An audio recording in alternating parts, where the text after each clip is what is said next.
Pension లో కోతలు, budget లో వాతలు, అప్పుల్లో ఏమో టాప్, అభివృద్ధిలో మాత్రం ఫ్లాప్. ఓహో, రెట్రో డాన్సులు, కోరస్ పాటలు, క్రికెట్ మ్యాచ్లు, బ్యాడ్మింటన్ కోర్టులు, పౌరాణిక కథలు. మొత్తం మీద suspense, crime, thriller, action cinema లాగా ఉందంటారు, అంతేనా? ఒకడు బంతాట అంటే ఇంకొకడు ముంతాట అంటున్నాడు. అబ్బాబ్బాబ్బా, రైమింగ్ ఎదిరిపోయిందండి. పాలల్లో విషం కలిసి పిల్లలు చనిపోతున్నారు, మనుషులు చనిపోతున్నారు అంటే నేను వెళ్ళి క్రికెట్ మ్యాచ్ ఆడొస్తానంటాడు లోకేష్ గారు. మరి మన టీమిండియా కప్పు కొట్టాలంటే క్రికెటర్లకు స్ఫూర్తి నింపాలి కదా, అందుకే వెళ్ళారు సినబాబు గారు. బాణసంచ ఫ్యాక్టరీ వేలి మనుషులు చనిపోయారంటే సచిన్ టెండూల్కర్ వాళ్ళ ఇంట్లో పెళ్లి ఉంది, అక్కడికి పోయేస్తానంట. సచిన్ కూడా క్రికెటరే కదా సార్, క్రికెట్ అంటే సినబాబుకి వల్లమాలని ప్రేమ. ఈ రాష్ట్రంలో సూపర్ 6 లేవు, మరి ఏమున్నాయి? అన్ని సూపర్ స్కామ్లే. పోనీలేండి, ఏదో ఒకటి అయితే ఉంది కదా.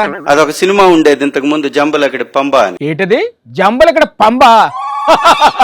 అందులో ఏటి ఉంటది? నీళ్లలో ఏదో కలిపితే ఆడవాళ్ళు మగవాళ్ళలాగా, మగవాళ్ళు ఆడవాళ్ళలాగా మారిపోయినటువంటి ఓ సినిమా ఉంది. అవును, మామూలు కామెడీ కాదండి బాబు బొమ్మ.